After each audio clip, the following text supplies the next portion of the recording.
welcome once again to another edition of Quoth the Raven and the Sprite Raven. I'm your host, the Sprite Raven, 30-year veteran of writing, comics, science fiction, fantasy, horror, role-playing games, also an artist, editor, publisher. Be sure to hit the like and share and subscribe buttons on this channel so help support this network, if you will, in my channel. And this is GATCHAMAN Reviews Part 3. Down in the description of the video below, we have the links to Parts 1 and 2. This will be reviewing the GATCHAMAN series that was collected by Sentai Productions. We're reviewing episodes 41 through 74, the 105 episodes total in this episode. So let's get to it. We've got a lot to talk about. Of course, GATCHAMAN was originally founded in 1972. It's also known as Science Ninja Team GATCHAMAN, also known in America as Battle of the Planets. Created by Tatsuo Yoshida, Kisuyuki Toriumi. Directed, produced by Ippei Kyori. Written by Jinzo Toriumi. Production company was Tatsunoko Productions, later licensed to ADV Films and Sentai Filmworks. The original run ran from October 72 to September of 1974 with a runtime of 30 minutes per episode. And overview general is it revolves around 5 young superhero ninjas employed by Katsuburo Nambu of the fictitious International Science Organization, or ISO, to oppose an international or intergalactic terrorist organization of technologically advanced villains known as Galactor, known as Spectre in Battle of the Planets, who are trying to control Earth's natural resources such as water, oil, sugar, and uranium. The leader of Galactor is an androgynous masked antagonist named Bird Katse, who is later revealed to be a shapeshifting mutant acting on the orders of an alien superior known as Leader X. And their mecha monsters are often animal-based. In Battle of the Planets, he's not known as Bird Katse. I actually forgot now what his name is in Battle of the Planets. Let me check real quick. I don't know why I'm getting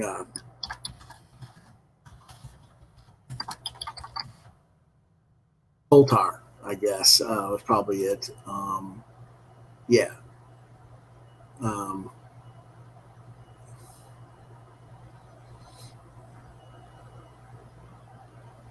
So there you go.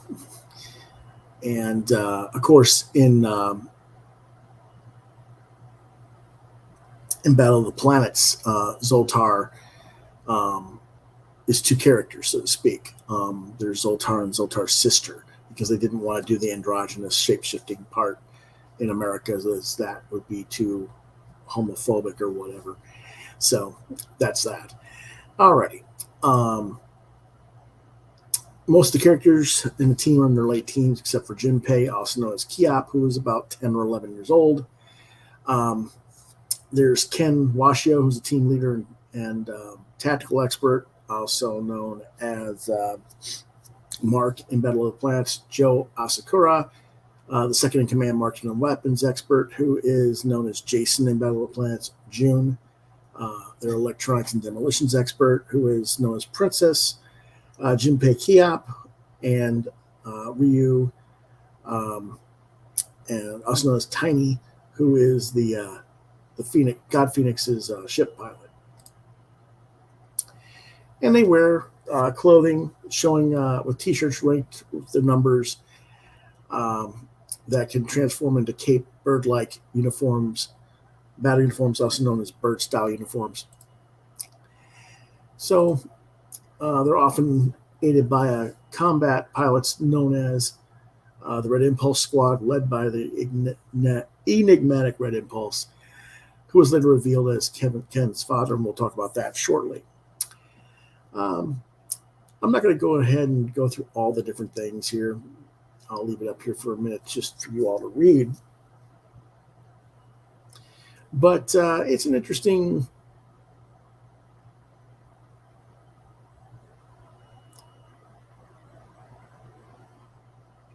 concept for the times, especially, and it was influenced by superhero comics and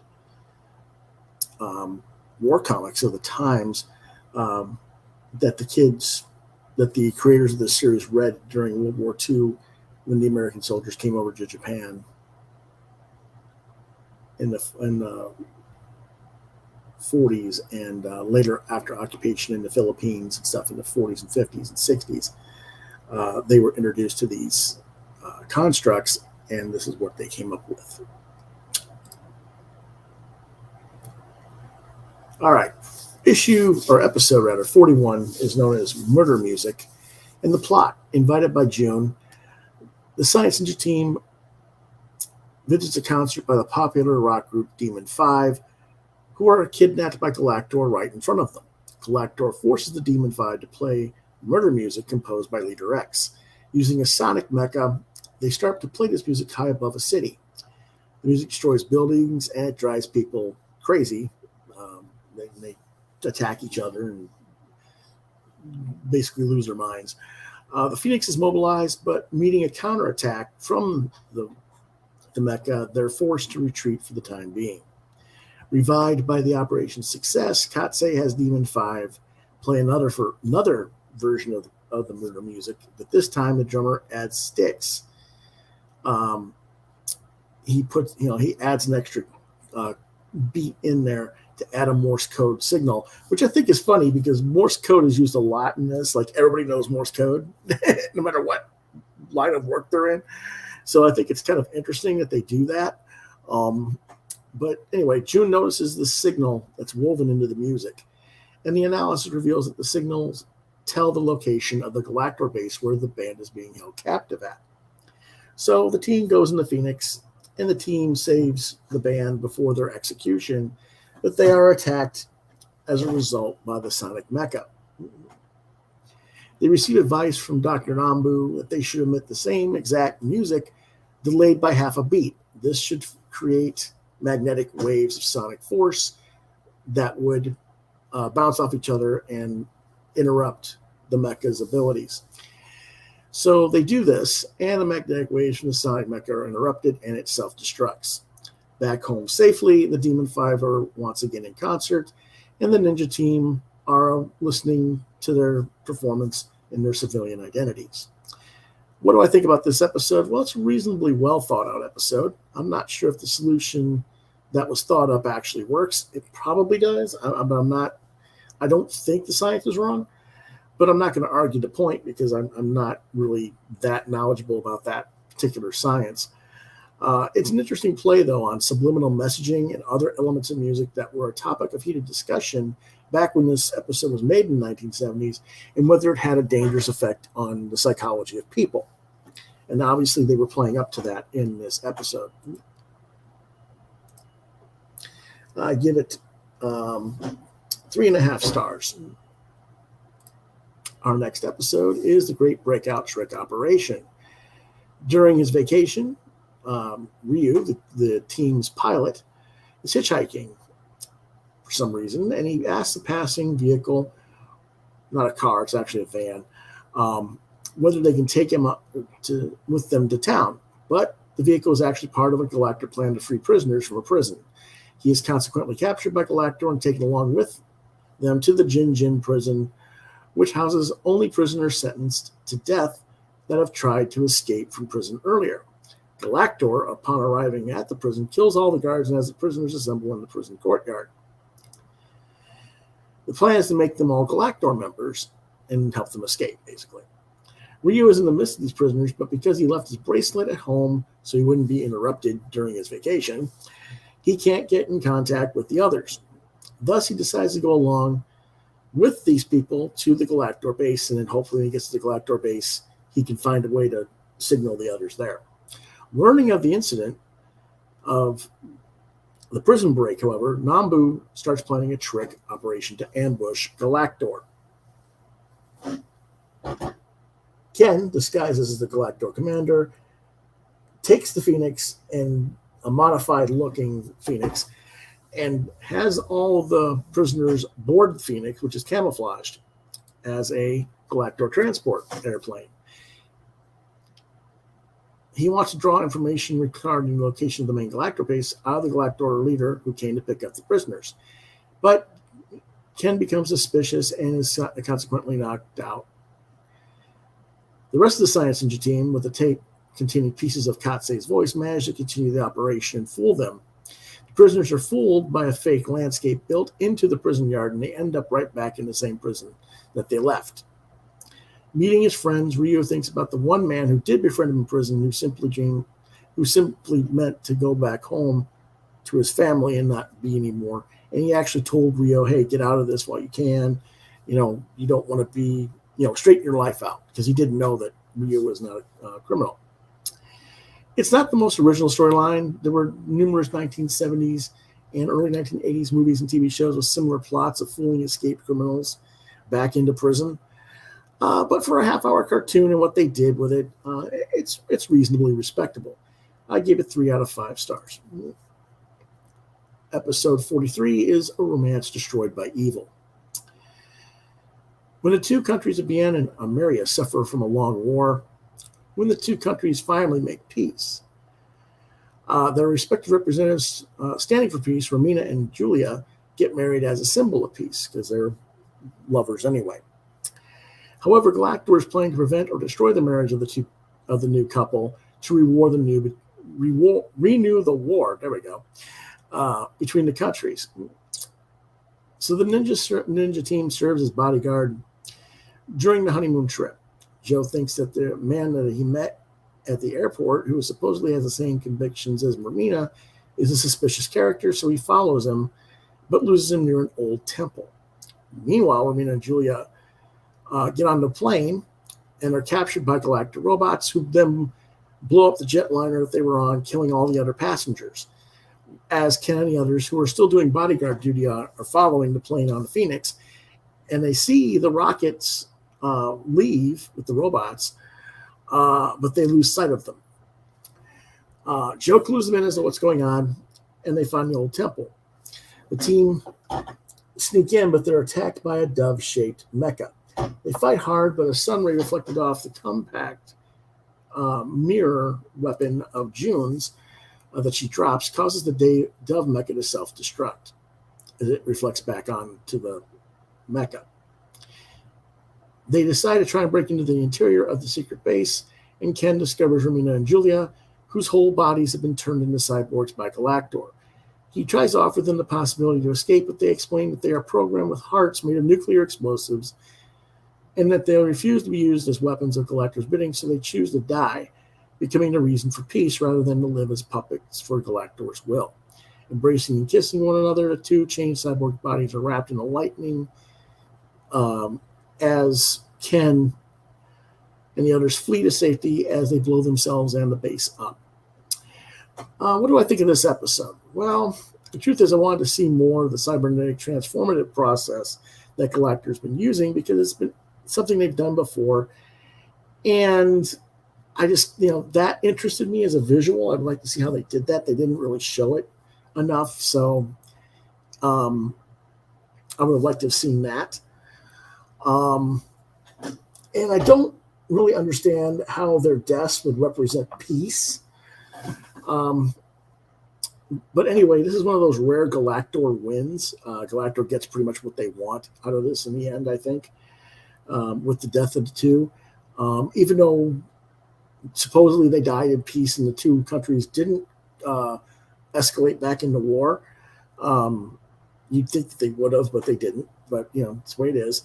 So it's just, it's kind of a mediocre episode, and I only give it 2.5 stars.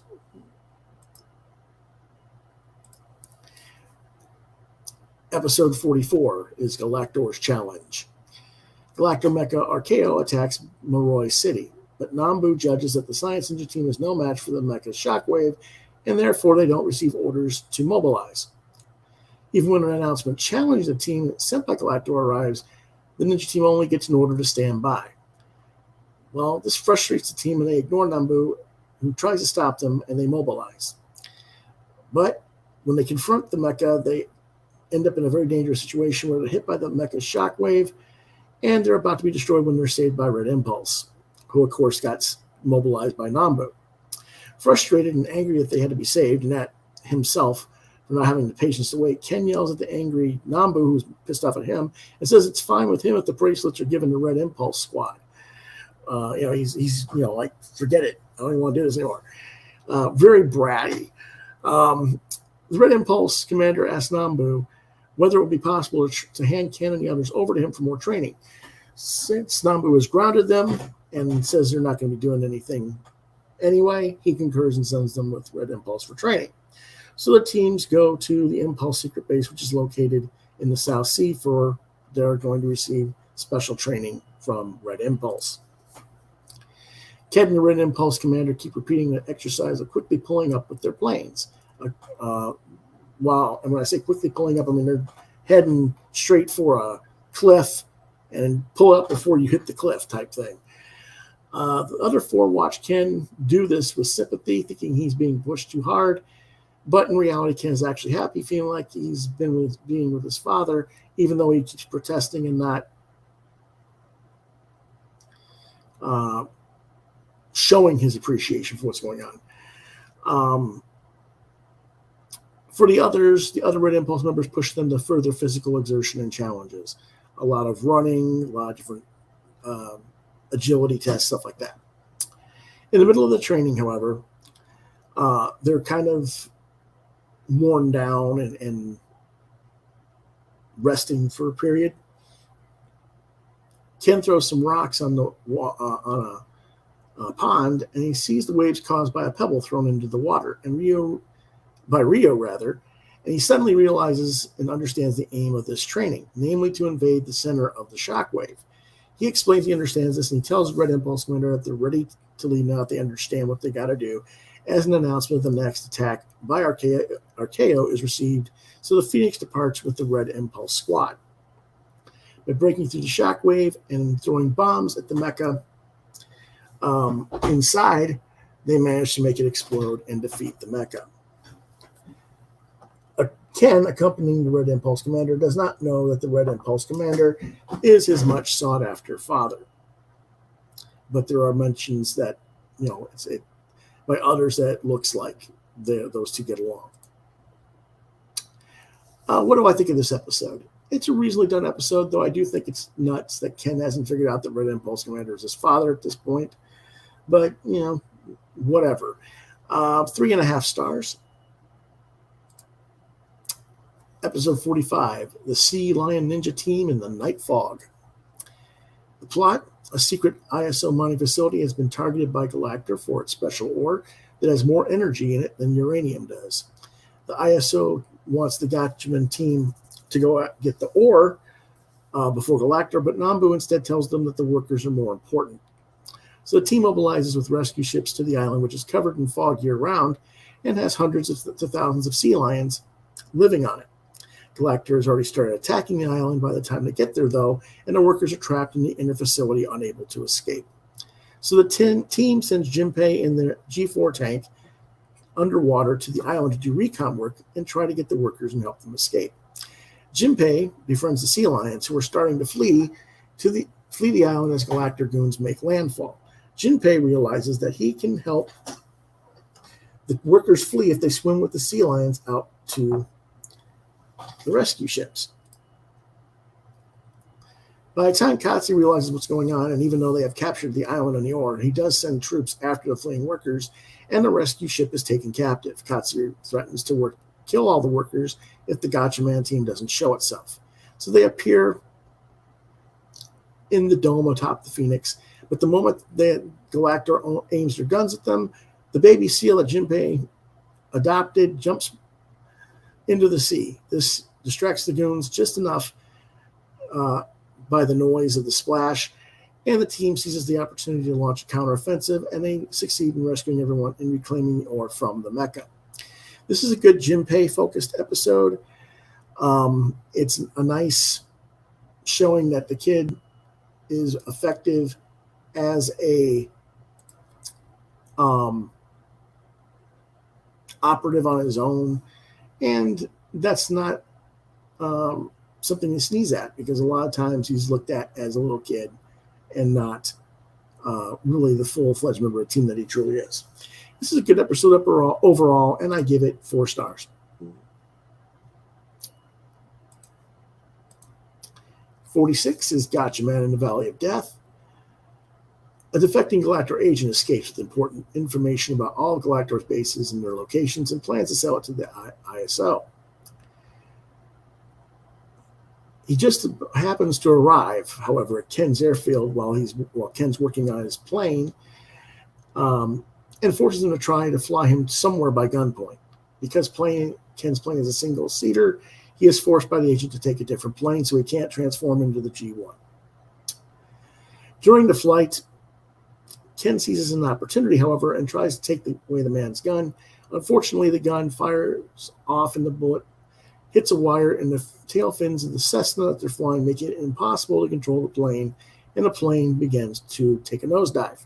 The man, using the only parachute on board, escapes, saying that he will go sell this information to the ISO, which Ken didn't realize that's what he was there for. Otherwise, he wouldn't have tried to disrupt it. So Ken manages to make a forced landing, but because of the shock wave of hitting the ground and everything, his bracelet ceases to function properly and the radio device isn't there, and he can't call the others for help. In the meantime, Ken sees a Galactor mecha in the area and follows the man in his parachute who is fleeing towards the valley. There seems to be an abandoned Galactor mine there. Ken and the man are captured and hung up by Galactor inside an old well that's filling up with water. It turns out that this man, of course, betrayed Galactor for the money and has hidden a tape in the well which contains an overheard discussion between Katsei and the prime minister of a certain country, as well as the information on the bases. And if this information were to get out, it would expose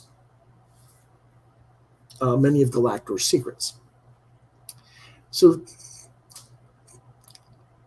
as they're pretty much nearly underwater, Ken transmutes into bird style and rescues the man, defeating all the Galactor members in the building.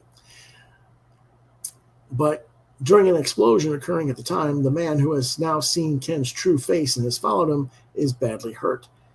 Now the Galactor commander, who gets out of the building alive, is about to attack him with the mecha. The man entrusts the tape to Ken, along with a message to his mother living in Hauntwall, and then he throws himself at the Galactor commander, and they both fall to the bottom of the valley. What remains is the tape. Unfortunately, the tape was smashed by the commander, and only one name by the man who tells Ken, whose name is Kelly. Arthur Kelly is my name, so that eventually Ken will go see his mother and explain what happened to her son. It's kind of a interesting episode with Ken having to do much of his work outside of bird style and showing that he can do it, without being in costume. But the plot was rather contrived.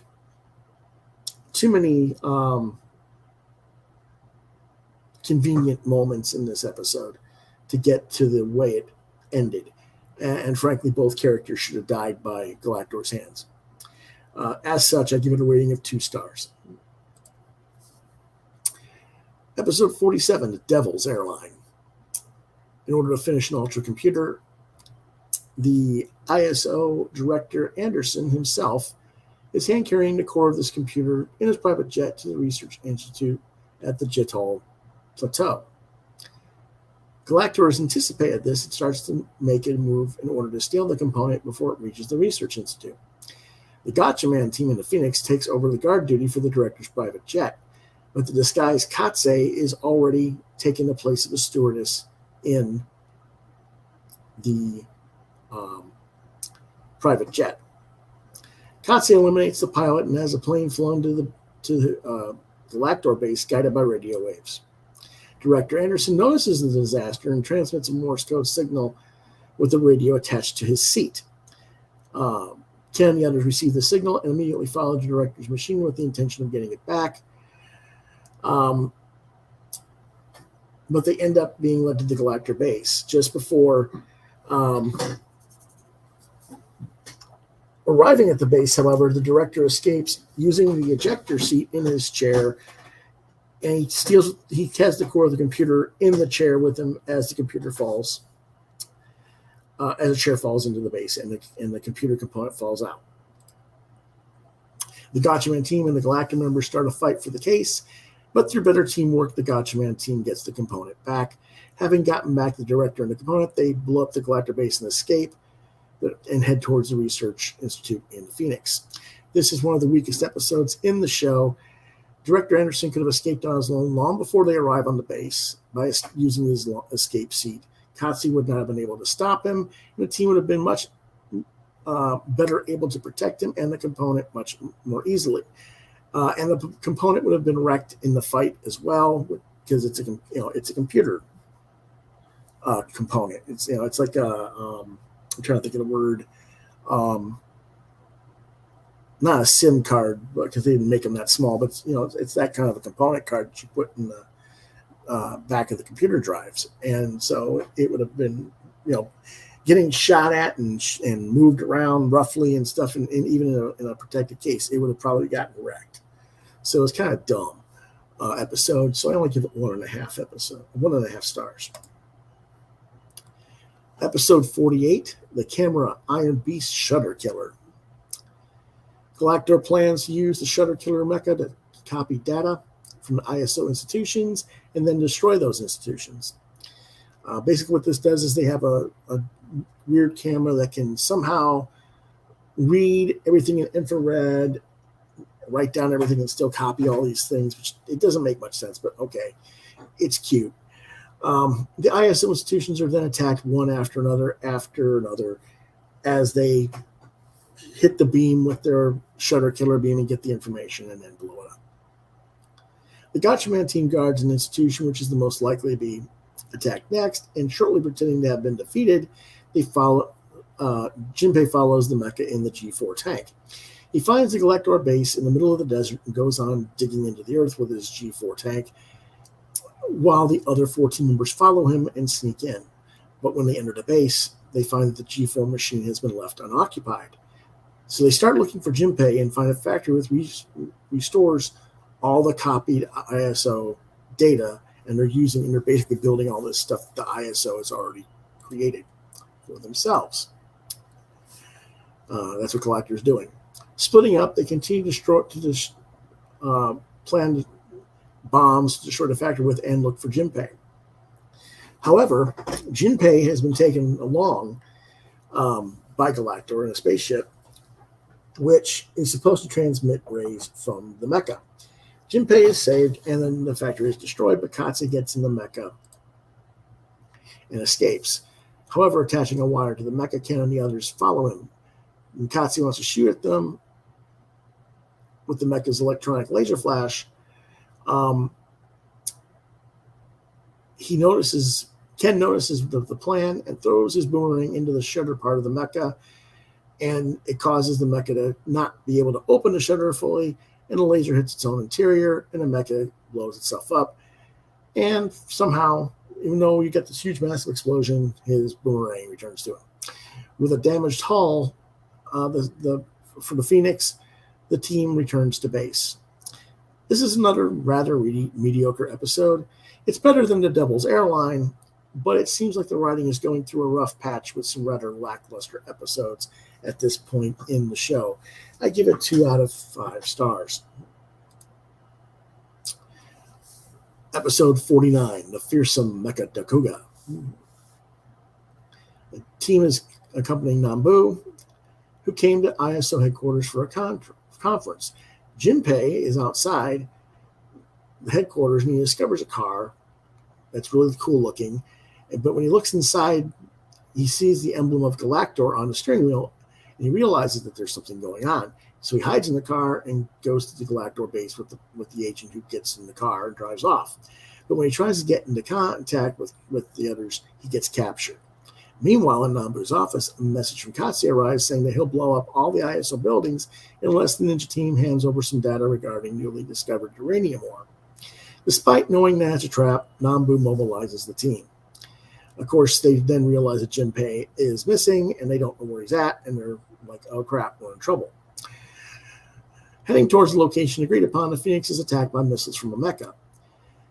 Ken, using the many lobsters in the vicinity, causes the missiles to deviate from their course, and they fake being done for, and throw some trash out in debris from the ship, and along with the case that has the information that they're looking for that they were supposed to deliver to Galactor, and let it go all float up to the top of the sea so that the Galactor members can find it. The mecha collects the case and heads back to their base. In that base, the captured Jinpei escapes, sending a bird scramble. From that signal, the team figures out the location of the base and breaks in, saving Jinpei. And Galactor figures, oh, well, we still got the information.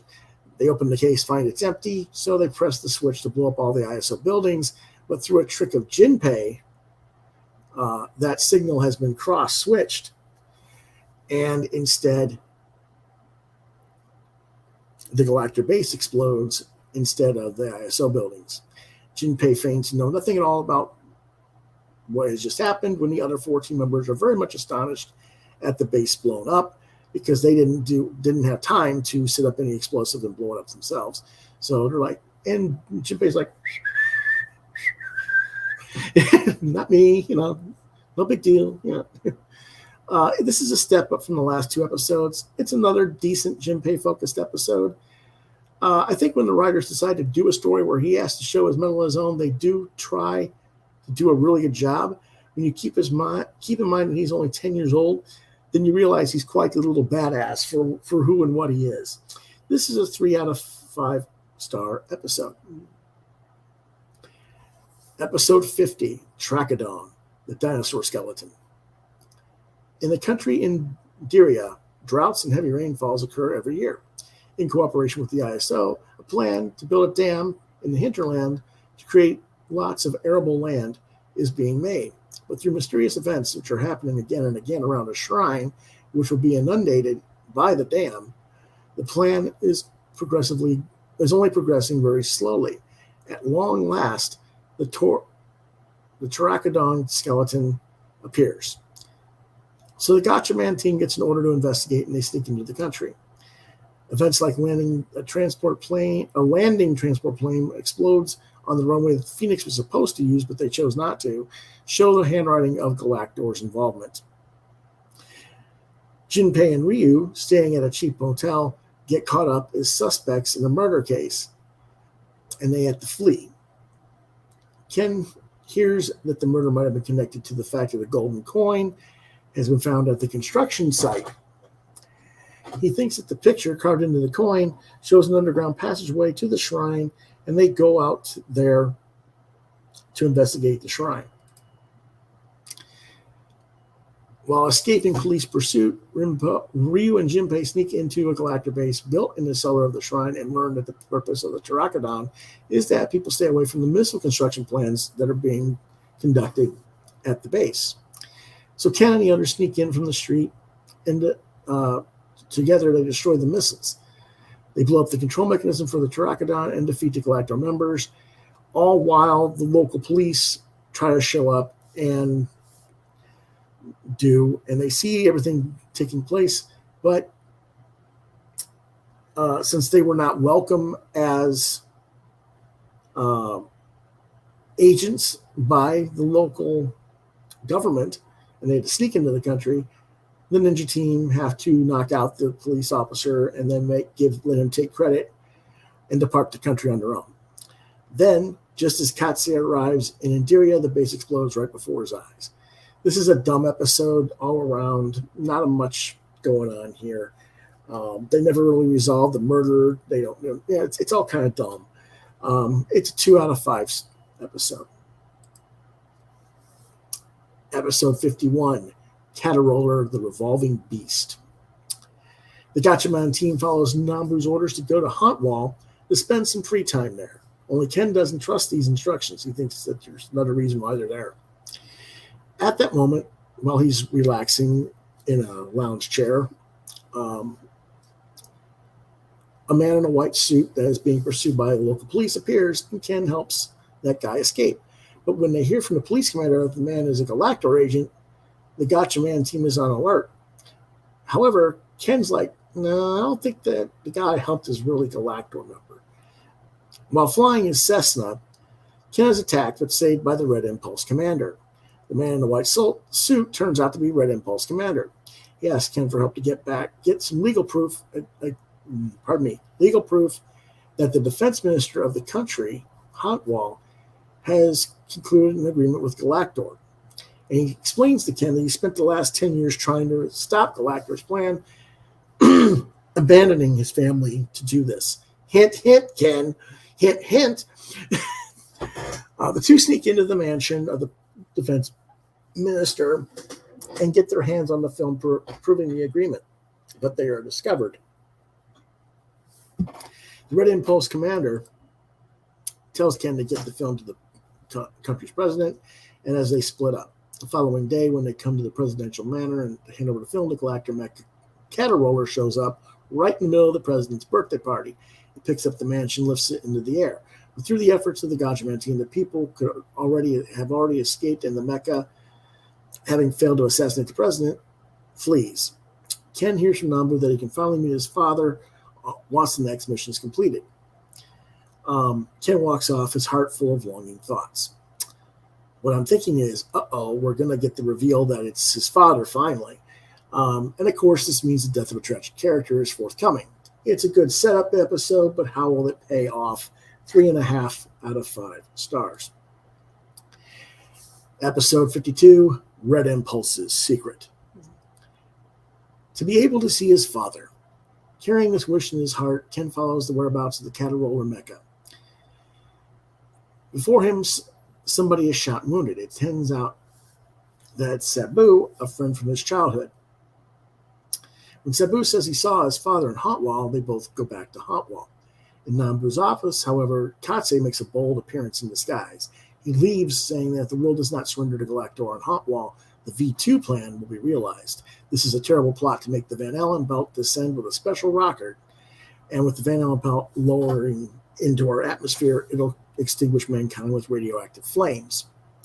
Nambu orders the remaining 14 members to stop the rocket without Ken, because Ken is missing. But the teamwork breaks apart, and they can't use their missiles on the Phoenix. The Phoenix is surprised by the mecha, Caterroller mecha, and with skill, they manage to stop it and defeat it, but they are definitely at a disadvantage. Meanwhile, Ken realizes that Sabu has committed treason and tricked him, and is held isolated by the defense minister in order to lure the spy Kintaro Washio into the trap. But coming to the rescue is Red Impulse as Kintaro Washio, and he scolds Ken now is not the right time to ask where his father is. He then tells him the actual situation, that the missile's going to be launched and the Van Allen belt's going to be destroyed, and we got to stop it. Meanwhile, Joe and the others have arrived at Hotwall, and before their eyes, the rocket takes off into the sky. Blaming the fact that Ken was not there, the team is told by Nambu that Red Impulse himself is Ken's father, and that's where Ken is. But they have failed, and now the Van Allen belt will lower into the atmosphere, and we will get fried. What will happen to mankind? Nice cliffhanger ending. Well, nobody's died yet, but Galactor's won, or so it seems, as a rocket is launched and the Van Allen belt is lowered to the surface of the Earth, which causes all kinds of damage and disaster.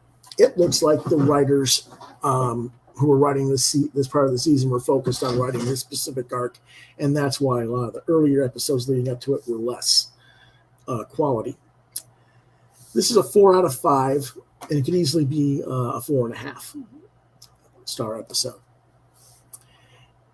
Episode 53, Farewell, Red Impulse. I think we know what happens now.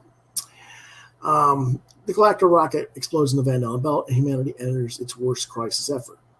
Upon the message from Galactor saying a rocket restoring the belt can be launched if the world surrenders within 24 hours to them, the representatives of all the countries assemble. They feel the pressure, and they want to go ahead and surrender. But Nambu tells them to believe in the GATCHAMAN team and puts an auto lock on the doors so that they can't leave the premises until the following morning, so they cannot accept Galactor's terms, because there's no way to get out and communicate with Galactor from the room. The team is mobilized to steal the Galactor rocket and to restore the Van Allen belt. At approximately that time, Ken sneaks into a construction facility for the rocket. In order to complete the rocket within time frame, however, it is changed from automatic controlled to a manual control. Ken, in the middle of a Galactor members who are sleeping, tired from having disguised himself as a Galactor member and helping finish the rocket, he tries to emit a bird signal from his wrist, but Katse's figured him out and has his gun pointed at his head. Ken then transforms into bird style, and the gun of the Red Impulse commander, who also sneaked in, is then pointed at Katse's head. The Phoenix breaks in, and Katse escapes, but the defense minister falls to his death. Taking responsibility and realizing that the rocket has to get launched, he says he'll get into the rocket and sacrifice himself. This is when June tells him that Red Impulse is his father. And this freezes Ken just enough with the notion that, oh my God, I'm reunited with my father. And now I got to leave. While the Red Impulse commander takes advantage of this situation, and he basically flings Ken away from the rocket and gets into the rocket himself and takes off. Ken runs after him, calling for his father as the rocket leaves. In Red Impulse's mind, we see the figure of Ken as a little boy who is chasing him as the rocket explodes, and he screams his son's name. The rocket's energies disperse across the sky. The Van Allen belt returns to its normal position, and the Earth is saved. Well, of course, we knew from the title who was dying, and of course, it was what had to happen. And it is the expected choice. But it is a perfectly written episode, a highlight arc of the show, and it concludes perfectly. It is a 5 out of 5 star episode. And it doesn't stop there. They actually do continue with the arc. GATCHAMAN burns with rage. Katse, who got into a stride after the funeral of Red Impulse, plans to destroy institutions related to uranium all over the world. The representatives of all the countries assemble at the ISO, and a conference is made to discuss countermeasures. The GATCHAMAN team acts as guard. Ken separates himself from his friends because he's lost in mourning over the death of his father, but he discovers a dead body in the middle of a fountain. Because the flag of the country of Atari is attached to the body lapel on the guy's jacket, Ken realizes that someone's fake, disguised as the representative for Atari and is in the conference room. So he penetrates the conference room and captures the Galactor agent who poses as the representative of the Atari nation. And they take him into custody. After returning to their base on Crescent Coral, he makes the man spit out the location of the headquarters by continuously torturing him. Nambu slaps Ken, saying that this behavior is unacceptable, even if the man is a Galactor agent. Ken turns his back to Nambu and forces the other members of the team to go with him. Guided by the man, they go to the location they're told, but at the base, which is only a comm base, not the actual headquarter base that they were told, they encounter an ambush by Katse, and they end up getting trapped in a room with walls made from ice from the North Pole. Katse raises the room's temperature, thus causing the ice to slowly melt, and they're going to drown if they can't escape. He then leaves to attack the uranium institutions. Joe and the others are blaming Ken for his behavior, which is solely aimed at revenge for the death of his father, which has caused them to end up in this situation. And Ken acts like a little brat and wails whether they know what it's like to have a father killed. Well, obviously Joe does, because Joe's had talked about both of his parents being killed by Galactor. And June rebukes him that he's not the only one without parents. And those words cause Ken to come back to his senses.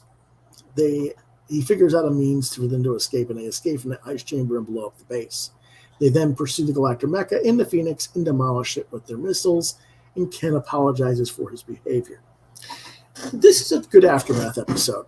The main question is, how long will Ken grieve, and how will it affect the team moving forward? Because this is not over yet. It's a 4 out of 5 star episode.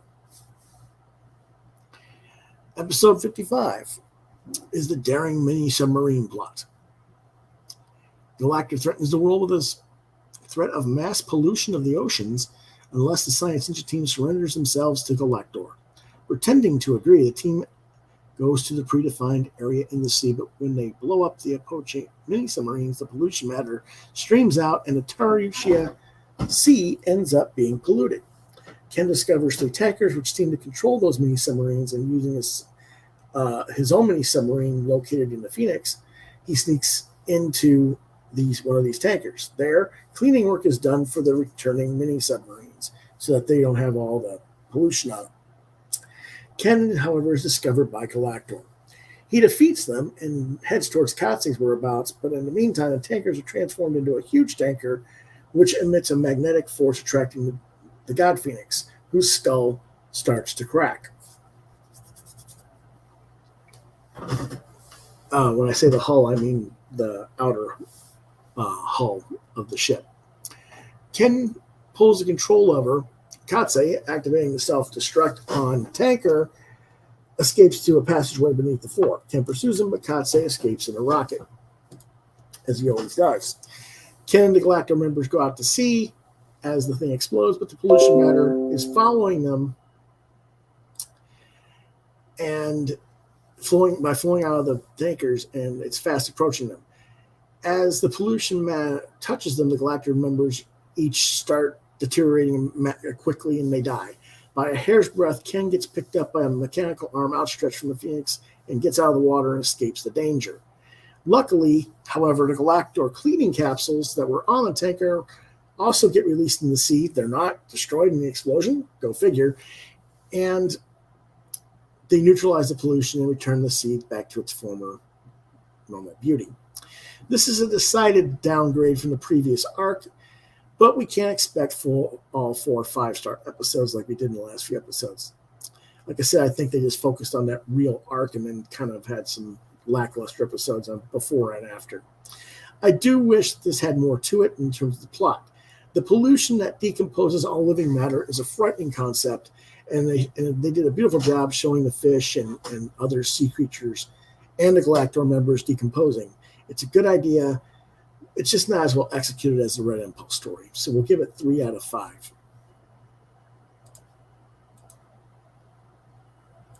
Okay. Episode 56, The Bird Missile of Bitterness.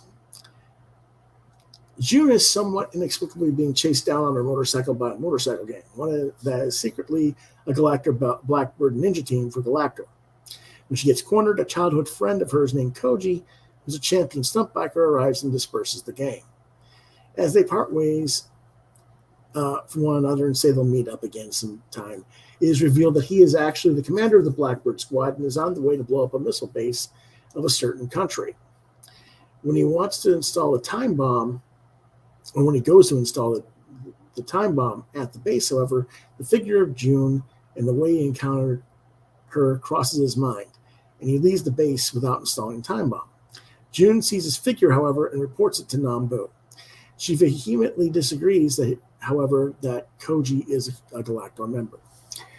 Koji, who didn't fulfill his task, is ordered by Katse then to assassinate the president during a bike race, which the president will be in attendance watching. June and the others go to the race in which he participates, only she's doing it very reluctantly, but she agrees when Ken says that they will try to save Koji if possible, if he's not really, evil. But Koji has to make an attempt to assassinate the president, and this is foiled by Joe's sharpshooting, and it ends in failure. Koji seeks refuge in the officer's mansion. June follows him and sees how Koji gets orders from Katse. Koji notices June as well. The bikes of the Blackbird squad transform and unite into a snake-shaped mecha, which then starts to attack the God Phoenix. And in order to defeat the mecha, June presses the launch button for the bird missiles herself. When Koji is defeated by a Science Ninja team and he does survive the explosion, he decides, he surrenders and says this is his punishment for his own crimes. It's okay. It's better than the mini sub issue or episode last time, previous, but I'm kind of tired of how all the team's childhood friends are traitors to them and serve Galactor. This is like the third time that this plot has been done, and I just kind of, what, don't they have any good friends? Yeah, I don't know. But still, it's a good episode at 3.5 stars. It kind of demonstrates that they're all kind of in a weird situation as far as, like I said, all their relationships with everybody else just backfires. Episode 57, Evil White Sea. Plot. Mike Miller, who was a sniper, has been released from prison after 35 years. So he's an old dude. He's in his 60s or 70s. Galactor gives him a small tank with a freeze gun on it and orders him to eliminate the GATCHAMAN team. There are 3 observation satellites high above the South Pole, and they're getting shot down. Guessing that this is Galactor's doing, the GATCHAMAN team heads towards the area. Katse is awaiting their arrival, accompanied by the small tank. And Joe tells Ken to pursue Katse and goes after the tank, but the freeze gun freezes him along with the G2 car. The rest of the team heads out in order to fight in their individual machines, inexplicably. But when Rio sees how Jinpei is done for, he heads towards the tank without thinking, and the God Phoenix gets frozen as well. When Mike aims at June, he hesitates for one moment, and the ice bullet misses. Besides, the gun is starting to overheat from the continuous use, which they were warning him not to do. The fire is fanned from the G1 plane by Ken, and the tank goes up in flames. Ken and June approach Mike. He asks them why they didn't fight him and attack him using weapons. Ken answers that their individual machines were not equipped with weapons and they're only a defensive group. Mike kind of expected this. Apparently, he didn't trust Galactor, and he shows Ken the cores of the bullets that he secretly took out and says that his comrades are not dead. They're just in temporary stasis. They'll thaw out, more or less. He also says that the reason he missed the shot of June was he did it on purpose because he saw in her figure his daughter, whom he was separated from 35 years ago, and then he dies. Inside the Phoenix, which is on its way home after they've all thawed out, Ken says that if they had wished for weapons and had weapons to fight with, then it wouldn't be, they'd probably be dead, and it wouldn't be them trying to stop Galactor. This is an average episode. It's sort of a filler episode. There's nothing really special. I don't know. If you're frozen, you're frozen. I don't know.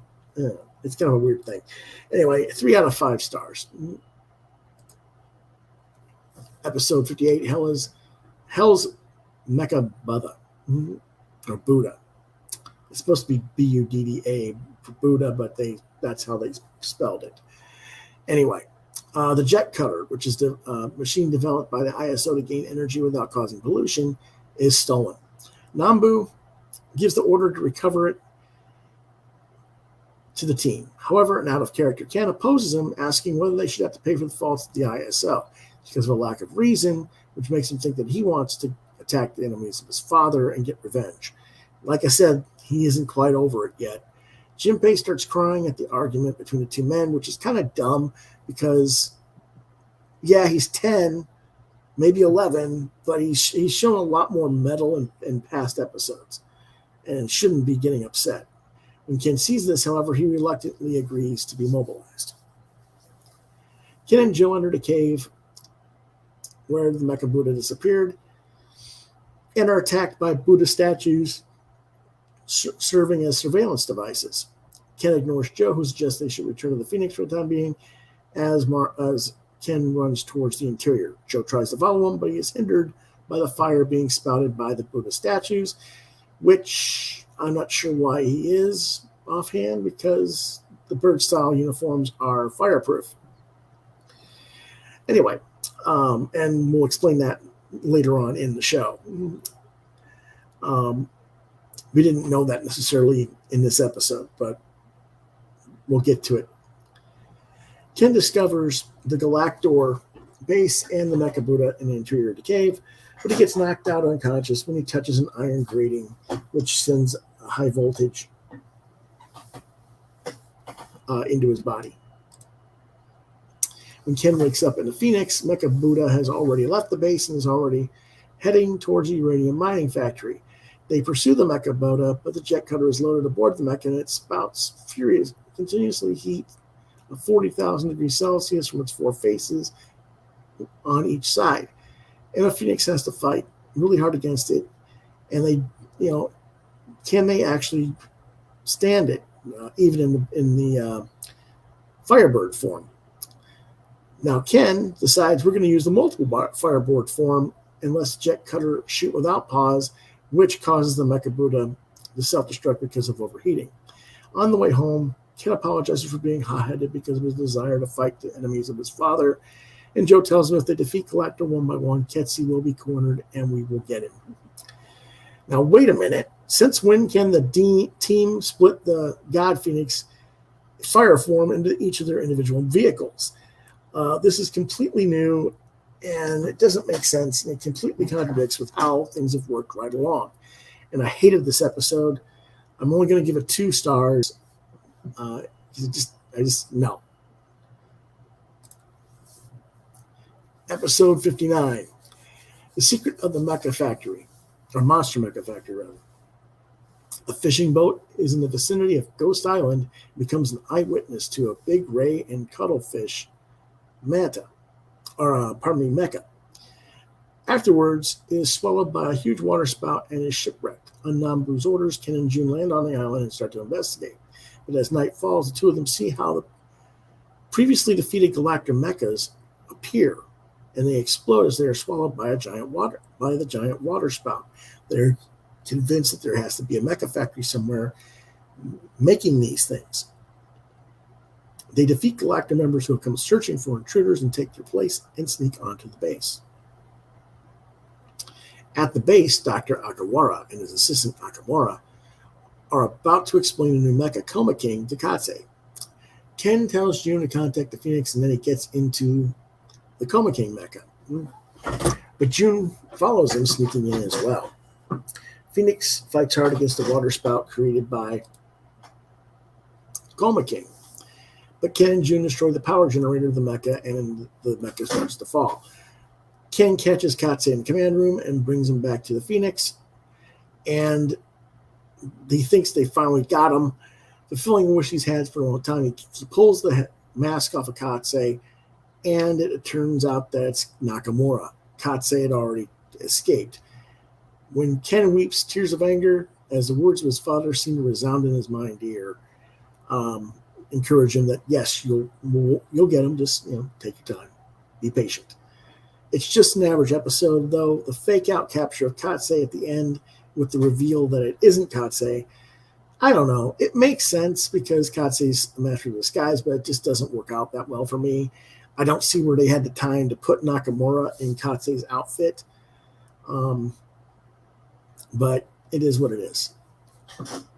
It is an average episode, so 3 out of 5. Episode 60, Science Ninja Team number G6. Now, you might remember in a previous episode, I kept saying that we needed to make new members to back up the original Core 5 in case someone got injured or captured or whatever. This, I thought, was going to be that, where they were going to do that. So let's talk about it. During the experiment with the Galactor's brand new mecha, the research machine crashes. Katse commands the termination of all the survivors of the crash. The GATCHAMAN team arrives at the crash site of the machine, and it's not clear what the purpose of the machine was, but they do discover a young man and bring him back. The young man, however, has lost his memory. Pardon me.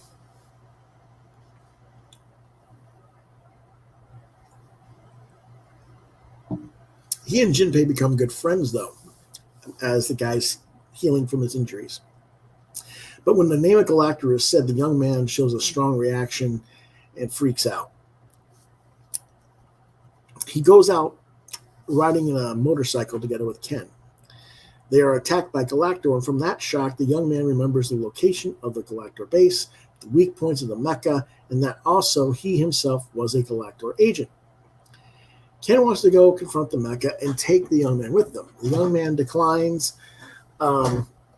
suffering from the fact that he's a Galactor member. He didn't want to be a Galactor member. He wanted to get out and stuff. But they convince him to go with them. Jinpei then addresses him as Science Ninja Team member G6. Ken and the young man sneak into the mecha. While Ken attracts the enemy, the young man seeks a device to reverse the flaming laser gun, which is the weak point of the mecha. However, he is captured by the Galactor commander and told to shoot Ken with a gun given to him. Ken tells him to think it over. Ken points the gun at him, saying that this is his destiny, but the bullet and Ken's boomerang fly away at the same time. However, the bullet pierces the commander, and Ken hits the young man with his boomerang. He tells Ken where to find the reverse mechanism, and then he breathes for the last, and he dies. Of course, Ken stops the machine that blows up the mecha, and Ken returns back to the Phoenix and reports to Nambu. Through G6's death-defying deed, the mecha could be blown up.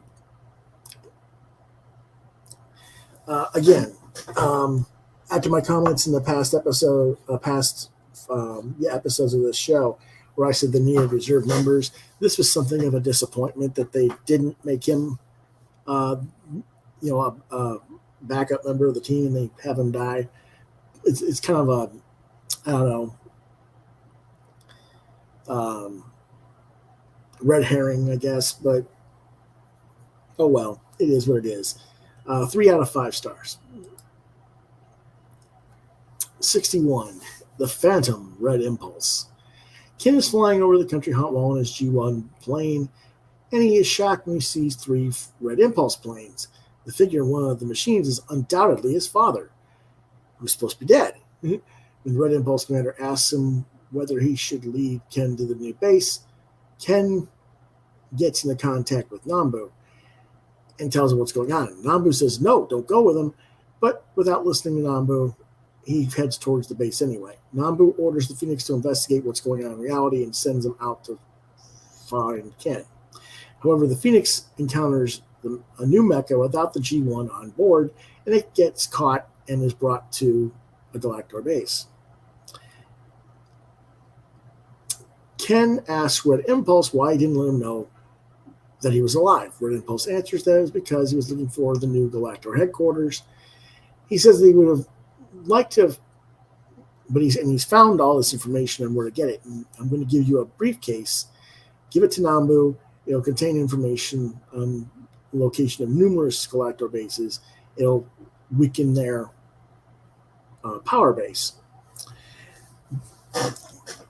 When Ken brings the briefcase to Nambu, however, he learns that they didn't get any report from the Phoenix, and it's missing.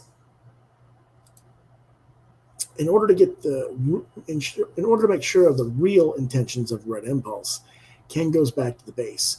Because Red Impulse keeps calling him GATCHAMAN instead of his real name or son, Ken realizes that Red Impulse is an imposter. Of course, the commander is Katsei in disguise, and of course there was a transmitter installed in the briefcase. Ken gets angry and grabs Katsei by the collar. However, Katsei takes advantage of an opening and gets away once more. Ken is dropped into a subterranean prison under the floor where his abducted teammates are imprisoned. Ken escapes from the subterranean prison and contacts Nambu, telling him to get rid of the briefcase. The signal of the transmitter is interrupted, and the mecha follows a small transmitter that Ken attached to Katsei when he grabbed the collar, of course. The Galactor base and the mecha end up attacking each other and are destroyed. This was pretty much too obvious all the way through. This wasn't a good episode. 2.5 stars. Operation 62, the Snow Demon King Blizzarder. A celebration is held in order to praise the merits of the GATCHAMAN team. However, the participants as a team are super robots. They're invented by Nambu with purpose. His plan is to let them be intentionally captured by Galactor. Then, based on the message when they set it out, they'll learn where the location of the enemy's headquarters is, and the real GATCHAMAN team can sneak in and attack. But Ken thinks the enemy will not be fooled by these robots, so he takes the place of his own robot with the other robots out there. And as Nambu intended, Galactor Mecha appears, freezes the robots, and Ken with a freeze ray, and takes them to the base. The team then realizes Ken has switched places when the robot version of Ken is found at their headquarters. After being thawed, Ken mingles with the robots and sends a bird scramble to let the others know where he's at. The Phoenix receives a signal and hurries towards the signal, but of course they did figure out that these are not the real GATCHAMAN, and the robots explode upon touching high voltage electric current. It becomes obvious that they're fakes, and the Galactor Mecha is deployed to go after whatever they're going after. I forget. However, Ken is snuck into the mecha and throws the robot's debris into their propulsion system, and the mecha crashes and goes up in flames before the team's eyes. Ken appears to have died. With their breath held, the comrades look at the screen, the view screen of the Phoenix, for a sign of them shell-shocked, that they think their leader is dead. But out of the debris before them, Ken's figure appears, slowing Folly, having escaped, being killed by using the robot's capes as a parachute. This is a terrible episode. The ending is bullcrap because the robot's capes were destroyed when they got fried. It ruins the episode, but even without that major foul po at the end of the episode, it's just not a well-written episode. Given how well Galactor builds and uses cyborgs and clones themselves and how commonly they use them, how could they possibly be fooled by cyborg robotic clones of the GATCHAMAN team? Ken is right about that, and I don't believe they were in any way, and it just makes the whole episode meaningless. It is a 2 out of 5 episode. Episode 63, Massacre of the Mecha Curveball. Professional baseball players disappear in front of spectators during a short power outage in the middle of a baseball game. Nambu thinks that this is the fault of Galactor, and according to his instructions, the GATCHAMAN team are now keeping guard everywhere in a baseball stadium while a game occurs. The power outage occurs again, and the players disappear before their eyes again. However, this time, Jinpei, who was acting as a ball boy on the field, has disappeared as well.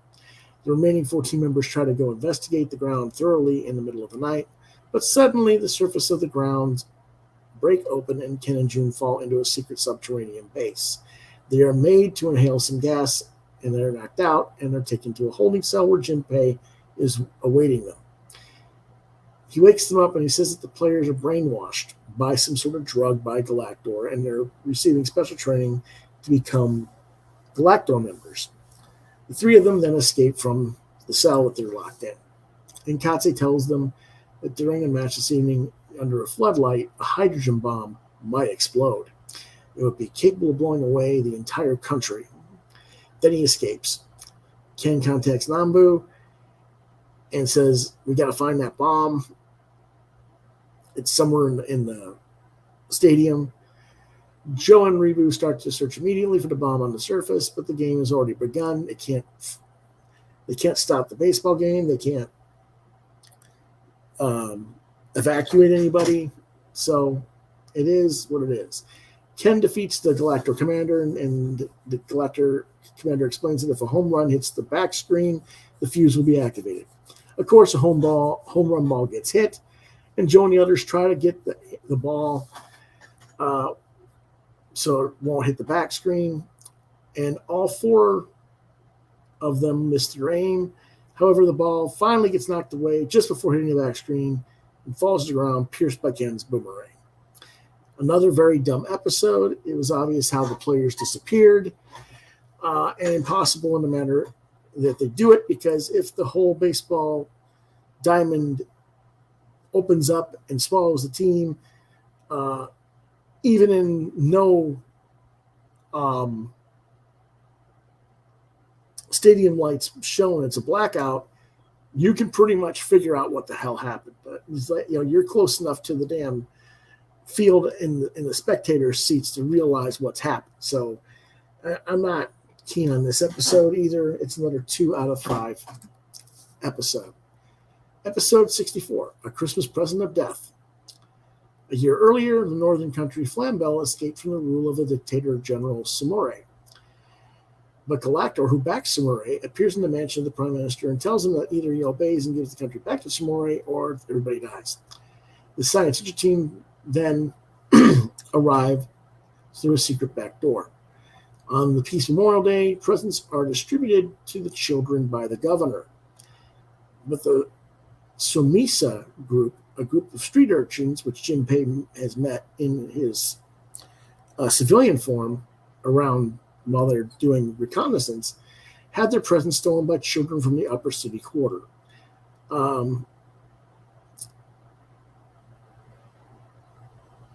Jinpei tries to get their stuff back, but a local police officer confronts them and allows the rich kids to have the presents. When the rich kids lie to them and say the presents were theirs and that the urchins were trying to steal their presents. That night, during a patrol, the GATCHAMAN team discovers that all the families which opened their presents are now dead because there was a poison gas or something. And they learn that the governor is a subordinate of Samore and has put poison gas in all the presents. Well, meanwhile, the Samisa group has gone to the celebration area to tear down the ice statues to vent their anger that they didn't get presents. However, one of those key statues is a camouflage for Galactor's new mecha. Mistaking the shapes of the Samisa group for the GATCHAMAN team, Galactor sends out agents and capture them. But then they are saved by the GATCHAMAN team, who follow them and take them aboard the Phoenix and escape. The mecha pursues them. In the interior of the mecha are the governor and Samore. Burying the mecha together with Samore and the governor, the Phoenix wins and leaves. Inside, the team says they want to take a present for a replacement for the ones that the Samisa group missed, but the Samisa group replies that the best present ever was been able to fight alongside GATCHAMAN. And the voices of the children echo, justice will win for sure. This is an incredibly predictable story at every turn. It's boring. It's redundant from an earlier episode where the two fisherman kids were dressed pretending to be GATCHAMAN characters and were captured mistakenly by Galactor as well. It's just not a good episode. Again, I think they were focused keenly on that one arc where Red Impulse is killed, and they just did a lot of haphazard episodes otherwise this season. 2 out of 5 stars. Super Bem, the Composite Iron Beast. The conserved brains of famous doctors are now being stolen. A monster also steals the brain of Dr. Yamashina, an expert in robot engineering. As the ninja team follows it, they let it get away. But Nambu gets a hold of one of the tentacles from the monster. Analysis shows that the monster is a low life form Bem from space. Nambu fears that if Galactor's scientific powers control space life forms, they may be able to revive dead brains and get all that extra scientific knowledge working for them. At a scientific exhibition, Dr. Yamashina's creation, the X1 Robot X1, is planned to be revealed. In order to achieve that, Director Anderson requests protection for it. At the exhibition, however, Bem appears, unites with the X1 robot and escapes. While the GATCHAMAN team pursues it in the Phoenix and discovers Bem again at the spot where they had lost sight of him before, Galactor as Bem and the robot unite. With the brain energy of the doctors, Super Bem is completed. Ken has it followed by the Phoenix and sneaks into the base himself. Inside the base, however, the commander guiding Bem notices that a brain doesn't have enough output to do anything. And it's that they don't have full power. In reality, the stolen brain of Dr. Yamashina was an imitation brain replaced by Nambu on purpose.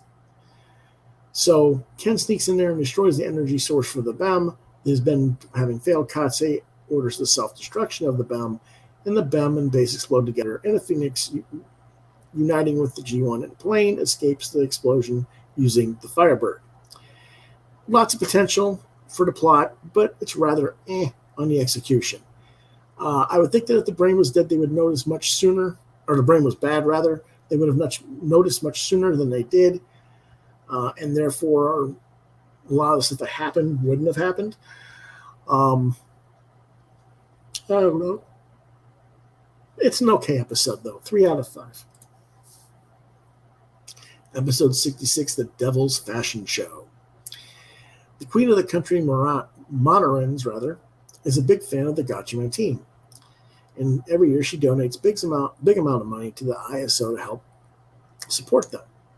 Katse invades the country himself, planning to weaken the activities of the Science Ninja team by killing the queen.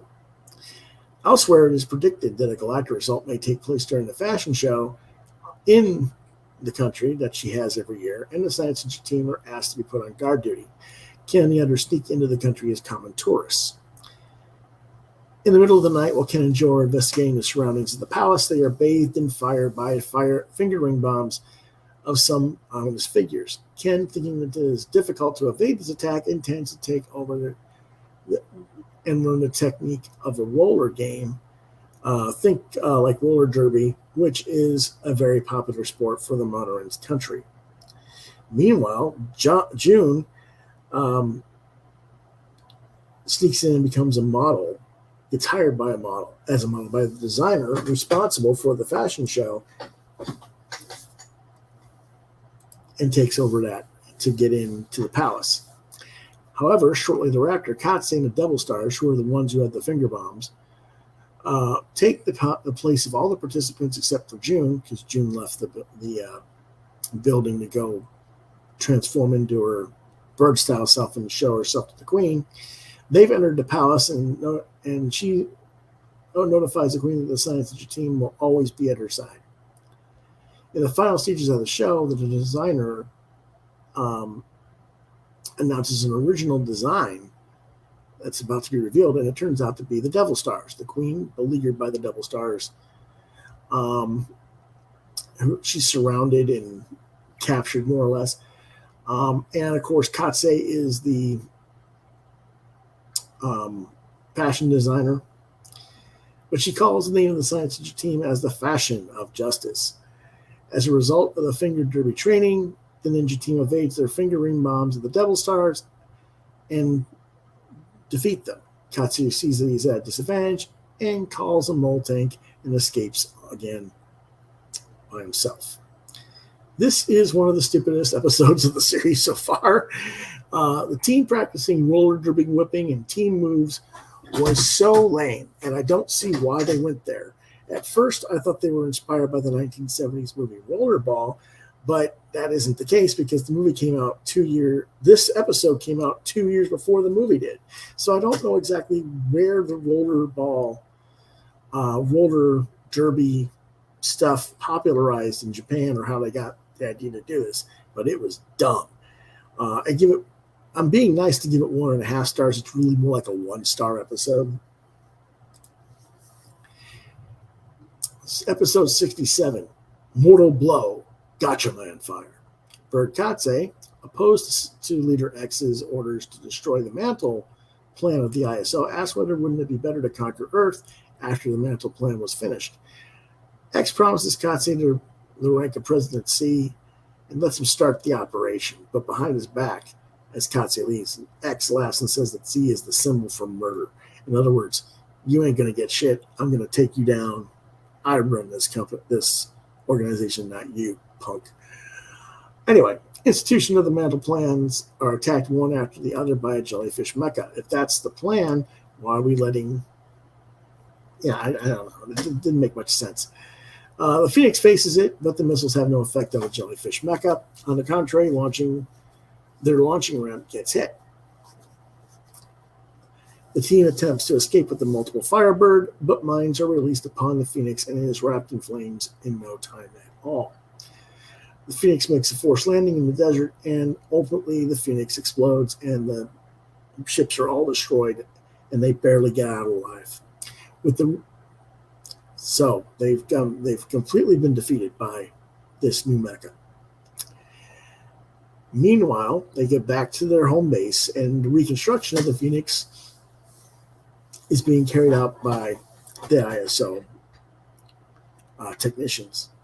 Meanwhile, but the GATCHAMAN team has no means to intervene as they watch Galactor's attacks. They are very irritated, and they're just down on themselves when they receive word that the Phoenix has been finished. The new Phoenix.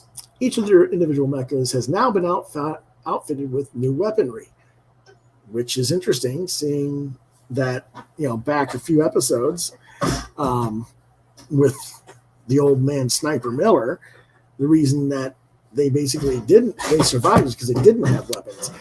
But, we're going to give them weapons now. Nambu tells them, however, that the purpose of the weapons is not for killing, just defending themselves when they need to. A message arrives at the jellyfish mecha is attacking another ISO building, this time the headquarters, and they deploy the Phoenix immediately. Guiding the mecha to a mountain region, they defeat it with the weapons of their individual mechas and their new Superbird missiles. But in Ken's heart, there is doubt that if the development of new weapons continues, that they'll ever find peace. It's a pretty average episode, though it is nice to see upgrades to everyone's vehicles, but it also makes me wonder why it took the destruction of them all to get an ISO upgrade. They should have been upgraded throughout the series after numerous points where they were compromised, but whatever. Rating 3 out of 5. Episode 68, The Particle Iron Beast Micro Saturn. One day, on a small island in the South Sea, a nuclear explosion takes place. Inexplicably, the ISO team sends a research team to the island to investigate, but their research planes crash and burn into high radioactivity. From the remaining records, they learn that in the vicinity of the island there's radioactivity, but not at the center of the island. The Phoenix is supposed to go investigate, but in order to overcome the radioactivity belt, they have to use the Firebird effect on the way in and on the way out. Because of this, they request a research ship to meet them out in the ocean to supply them with fuel. But after they get through the radioactive wave, they enter the island under to find that there's no radioactivity whatsoever and that the buildings are all also undamaged. But there's also nobody around. Jinpei is checking out a trolley that suddenly runs on its own, and he freaks out because he can't make it stop. He thinks it's a ghost trolley or something. The others stop the trolley, and Joe sees human shapes in the chairs that were basically humans that were exposed to the very high heat and were ashen scorched into the seats. Kind of spooky. Joe was convinced that a nuclear experiment has taken place at that time. The walls of the buildings suddenly start to come alive and loose as the radioactivity goes off the charts on their belt meters, and they race to the Phoenix to escape from the island. But because their fuel is too short, the shock caused by passing through the radioactivity belt causes them to lose consciousness. When they wake again, they are on board the research vessel, and they don't know how they got there. But Dr. Nambu is waiting in person and tells them that because of a change in plans, they will return to the base, their Coral Crescent base in the Phoenix. Only he just says in the base because it ain't Nambu. Ken is about to obey, but when Rio says, despite passing through the radioactivity belt, they didn't use any fuel, Ken realizes that Nambu is not who he is, throws his boomerang, and tears the mask off, and Nambu is Katsei in disguise. This is the strategy of Galactor, namely to pose as Nambu and to be led to the secret base of the GATCHAMAN team in the Phoenix so that they can destroy them once and for all. Of course, there's a mass fight between the team and the Galactor goons, and Katsei escapes again in a disc-shaped plane. Unfortunately, all the research ship workers that were waiting for them to fuel them were murdered by Galactor. Again, another weaker episode, It's cute that Galactor set them up and attempted to trick the team in similar fashion as how they fooled Galactor with the Prison Break episode. But absolutely nothing gets resolved in this episode. We never really learn what caused the explosion on the island. The monster is never really dealt with. How much radiation is this going to affect the oceans? Nothing. It's just a, I give it 2 out of 5. Episode 69, The Cemetery in the Moonlight. Galactor sneaks into the country Shoshkin, 80% of which is taken up by the O'Hara Desert and its mountainous regions. Communications break off on a special ISO troop which had been sent there to investigate old tombs. In order to search for them, the science team splits up and mixes with the citizens. A woman confuses Jinpei with her dead son, but Jinpei sees his mother and her as well, and I'm not really sure how he sees his mother and her, seeing as I don't think he was old enough to know his mother when he was put in the orphanage, but whatever. And he goes to her house. There he hears the story that in the old tombs, which are called the Devil's Cemetery, caravans and people from the village disappear. Jinpei thinks that those tombs are suspicious, and he sneaks in the cemetery alone. He finds a Galactor base, of course, where they're trying to obtain uranium from the underground quicksand. The people who have disappeared are made to work in underground to find this and get this ore and uranium. Jinpei calls Ken and the others who join him, and together they stop the plan, and they corner Katsei. But of course, Galactor is taking the village people as hostages, and they have to exchange the Katsei for the safety of the villagers. Of course, Galactor tries to drop the hostages into the quicksand, and Ken's boomerang flies towards them. Galactor members fall into the self-destruct mechanism of the base itself, and the self-destruct mechanism ends up being activated. Katsei and the other Galactor members escape, and Ken and the others guide the village people hostages outside the base before it blows up. The old woman is worried about Jinpei. And I shouldn't say the old woman, but the woman that thinks that Jinpei is her son is worried about Jinpei and wants to return to the tomb, but is stopped from doing so. And she collapses crying because now she has to accept that her son is definitely dead now. Jinpei appears as a member of the Science Ninja team, but he can't show his face to the woman to comfort her and let her know that he's okay. He has to leave her crestfallen and heartbroken. After returning to the Phoenix, he breaks down and has a good cry clinging to June's chest because he didn't want to leave that person behind like that. He feels like it's losing his mom all again. Now, unfortunately, I didn't get to watch this episode in its full system because the DVD is messed up and I couldn't do it in its entirety, so I can't give it a rating. But what parts I did see of it that wasn't getting frozen up seemed pretty good. It would have probably been at least a 3, but when I can't tell you what else was going on, I really don't know for sure. So I'm not going to give it a full rating. Episode 70, Death Girls Unite.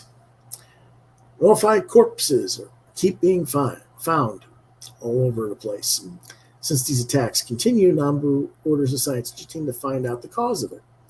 During a patrol, Joe saves a girl from a taxi which is being attacked by these mannequin mechas, and he takes her to the hospital. But Ken blames Joe for not contacting him from the hospital because he doesn't trust this girl for some reason.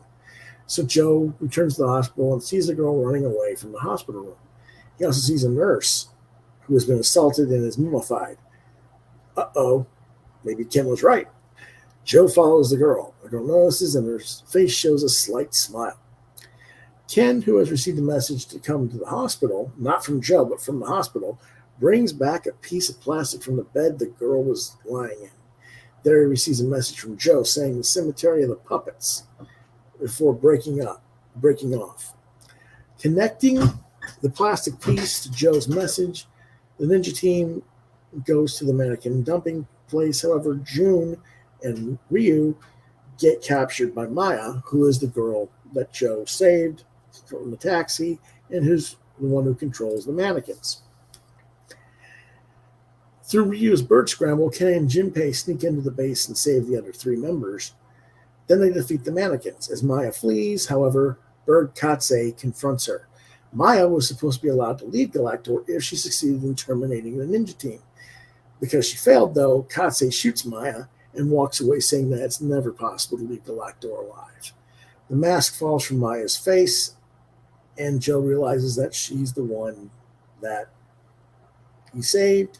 And she tells the science team about the self-destruction of the base and murmurs that she will love living under the sun as she passes away. What I think is this episode was kind of creepy because the mannequins are really creepy, as is their dumping grounds. And it's kind of funny. I wonder if the Will Smith iRobot movie saw this episode, because this whole scene reminded me very much of the scenes with the iRobot robots out there living in the trash canisters and stuff. So it was interesting. 3 out of 5 stars. Episode 71, The Invincible Leader X. The ISO discovers a new energy source in the Himalayas, but an investigation trip sent there is apparently annihilated, reportedly by a Yeti. Because of some rumors about the Yetis, Junpei goes to the Himalayas alone to investigate. There he is attacked by the Yeti, but it is a Galactor Yeti mecha, of course. The Phoenix goes to the Himalayas to look for the missing troop and look for Junpei on Nambu's orders. They get a message from Junpei about the apparition of the Yeti and head towards the location that his message came from. Elsewhere, matters have developed in such a way that Junpei has been saved by Galactor members who think he's just a person who visited the Himalayas to go up Mount Everest or whatever. And he joins them working as a servant on the base. While working, he secretly sends a bird scramble signal. Sorry, Mom.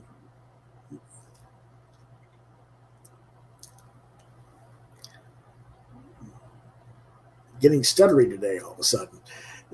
Anyway, additionally, he brings food to Katse's chamber where he hears Katse speaking with Leader X. I think this is the first time that any of them have actually realized that there is someone above Katse as well. Anyway, when the Phoenix appears in the vicinity of the base and Galactor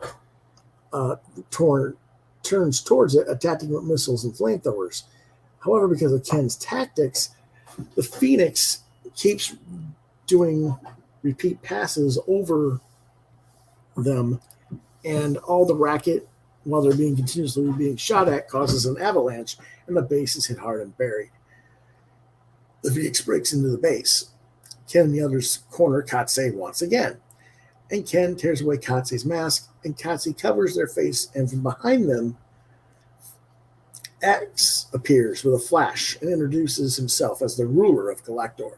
The science ninja team is blinded by a light and they lose their consciousness. When they wake up in the room again, Katse and X's forms have disappeared. A certain anxiousness arises now that they are aware of X's existence, and the mountains of the Himalayas still enclose that secret and what's going on.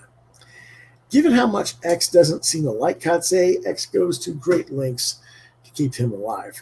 It's a nice reveal for the series, however, because the other characters, while others had recognized X earlier in the show, the team themselves did not know about Leader X, and now that makes them even realize that there's even more threat to them. This is a 4 out of 5. Episode 72, Swarm, a plague of many iron beasts. In Amazonia, an old entomologist, that's an insect researcher for those of you who don't know, named Toda, who is continuing his personal research, notices some unusual behavior in the local locusts. He notifies every authority and department, but he is not taken seriously. Junpei, however, who hears the story, returns with him to Amazonia to investigate. Junpei is actually, like I said, a pretty badass character in this show. He recognizes things that the others don't. The unusual appearance of the locust is, of course, a Galactor causation. With a guiding radio signal emitted by a locust mecha, the swarm of locusts is made to attack the city. In the research hut at Toda, they are attacked by a swarm of locusts. While protecting the hut with a pesticide, they capture the mecha locust, leading the swarm, and Toda finds out the frequency of the radio signal. However, because of interfering radio signals, Jinpei can't contact the rest of the team. So he comes up with a plan and sprays the form of their bird-style shape into a meadow with the pesticide. Having received a message about the locusts in general from local authorities, the Phoenix is mobilized and they come to Amazonia. Of course, they have no idea where Jinpei is again, but it is where it is. But they do discover the bird mark, and they go, "Oh, that's where Jinpei is." And they land and they join Jinpei and Toda. And Toda explains what's going on. Because of the appearance of the Phoenix, Katsei accelerates his plan and releases multiple mecha locusts and their locust swarms heading for the capitals of the world. Ken hears a story about the radio signal from Jinpei and has the Phoenix emit the same frequency. Basically, a similar structure storyline about what they did with the sonic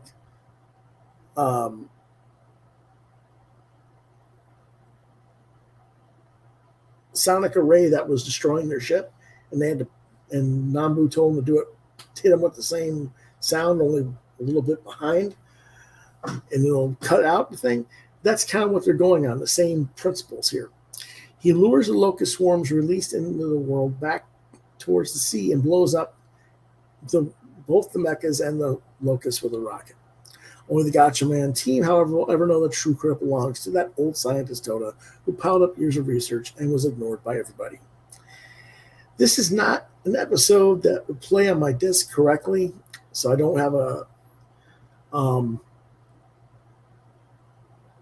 whole lot to say about it. I only got like maybe a third of it, so I missed a lot of it, unfortunately. But it does sound like another solid Jinpei episode. No rating for this episode. 73 is called Pursue Katsei. The Science Ninja team vanquishes yet another mecha and has let Katsei escape yet again. Nambu orders them to follow the course of Katsei's rocket. However, Katsei has switched it over to a car and heads towards a jungle. The Science Ninja team still pursues him and follows in the Phoenix towards the jungle in pursuit and separate into three parties searching for Katsei. Leader X receives an SOS signal from Katsei, and together with sending a commando unit from the Galactor Goons, he takes additional steps by setting traps in the jungle for the GATCHAMAN team. So they're wandering around, and Joe criticized Ryu for approaching a trap unprepared. He was hungry, and the bananas are actually bombs. But when he distrusts a wounded young deer, and it turns out that it is a real deer, Ryu retorts that there's nobody more insensitive than Joe. Meanwhile, Jinpei discovers Katsei and corners him, but is in turn caught by the commando unit. Again, Jinpei is really the unspoken badass of the team. Before an ice-covered mammoth, however, Joe and Ryu discover that Jinpei is captured and about to be turned into a human sacrifice to this mammoth thing. They rescue him and additionally corner Katsei, who is, of course, changed into the robes and the guise of a Shinto priest. Katsei seeks refuge in the mammoth mecha and attacks Joe and others with them. They are saved by a hair's breadth by the Phoenix, and Joe wants to shoot a rocket into the mecha, but when he sees a group of deer below the mecha, he thinks about what Ryu said and hesitates and says, no, we got to lure the mecha away from anybody and everything, get them out of there. So they lure the mecha into the mountains and they shoot into the ground below the mecha with a rocket, and the mecha disappears into an avalanche, thinking that they've defeated him. They start looking for headquarters nearby, but it is, however, still shrouded elsewhere and not in the jungle where the traps are set. It's an interesting episode in that the team members are each coping with their own individual reasons for wanting to get Katsei, and they talk about it a little bit. The writers are able to show that they can't get too obsessed over it or others will suffer for it. whether that's one another as individuals or as a team, or if it's innocent parties like the deer. 3 out of 5 episodes, or 3 out of 5 stars, rather. Episode 74. This is the last episode of this review. Secret of the Bird Styles. The mammoth mecha from the last episode, which should be buried in a glacier from being shot down and fallen into the cavern, did not get destroyed, and it appears in an amusement park where June and Jinpei have gone to relax. While saving the children from the mecha and evacuating the amusement park, June's shoe falls off and gets stuck between the mecha's foot claws. The other members of the team arrive and they chase the mecha off, but she reports the loss of her shoe. Nambo freaks out and tells her to go look for it, because if the Galactors find that shoe, with their scientific knowledge and power, they might be able to discover the secret of the bird-style transformation from the shoe. Cut to the Galactor base, where the shoe is, of course, discovered when they clean the mecha. They go to throw it away and burn it in one of their incinerators, only it won't burn. Now, you remember I talked about a few minutes ago that Joe freaked out and wouldn't follow Ken through the flames, and even though he's wearing his bird-style suit, he wouldn't have gotten burned. So I don't understand exactly why he was bothered by the flames, but it is what it is. I guess you could call it a faux pas on the rider's part, one way or the other. Katsu orders the analysis of the shoe, which has remained completely intact after attempting to burn it in the incinerator. At last, they find out the frequency of the electric sonic waves, which cause the shoe to transform into a white boot. Of course, Katsu immediately recognizes it as the boot of the female member of the Science Ninja team. Leader X has Dr. Mizuno start developing a weapon to undo this transformation. Additionally, they start searching for the person that they know as G3 based on the data gained from the shoe, and they go, oh, it's a 16-year-old girl, and we'll recruit them for a modeling deal.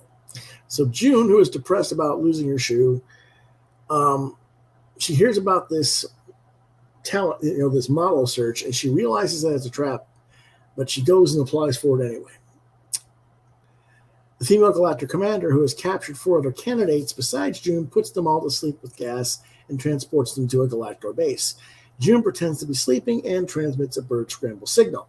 Now, unfortunately, they should have known that June was the member right away, because she has what? The wristwatch, or the wristband, and they all know to look for that wristband. So that would have given her away, and they would have known who she was, and they should have just ended her life. But anyway, she sends the bird scramble signal, and the team is alerted, and they race to her aid. June, of course, is led off to the base and questioned by Katse.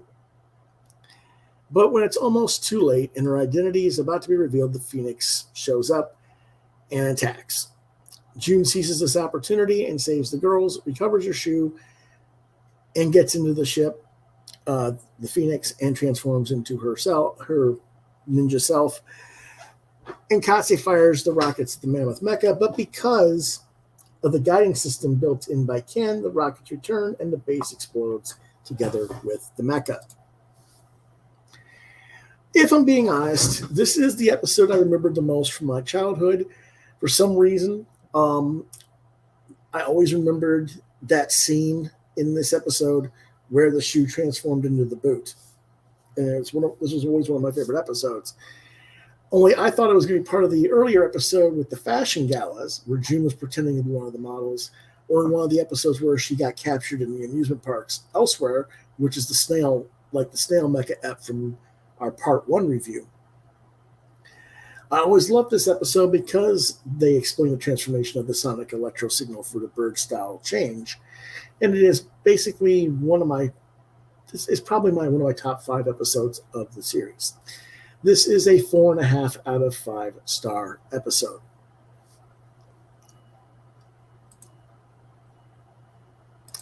And that concludes our review for this episode. We have one more episode to do next week. We're going to cover episodes 75 through 105 and finish up. And we only have that left to go. I have to stop here, though, because the lead-in to this discovery of the bird styles by Galactor is going to have some consequences. And going further into that will mean reviewing another 10 or 15 episodes. And this episode is certainly long enough at an hour and 45 minutes. It leaves us with a sort of cliffhanger and a reason for you to come back and check out the last video. So thanks for watching. As always, I appreciate it. If you enjoyed this video or you think others might, I'd appreciate it if you'd hit the like, share, and subscribe buttons to continue to get content from my channel. As always, I thank you for watching and for your support.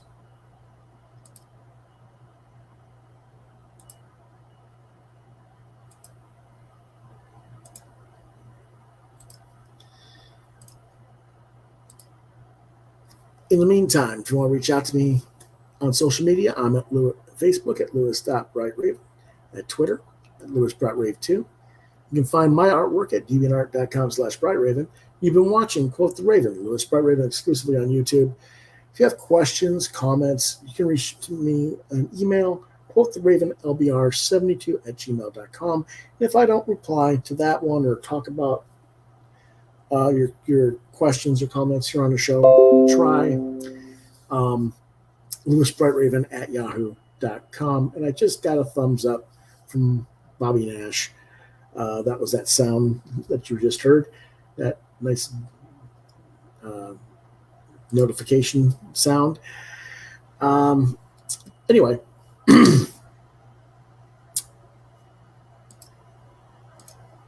that's all for this week.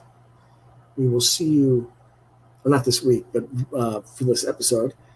Hopefully I will get not just the last episode of the GATCHAMAN thing next weekend. We'll hopefully get some other stuff done this week. I've been kind of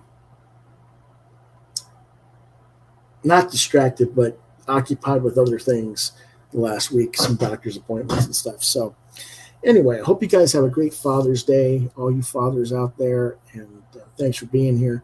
We'll see you next time. Have a good time.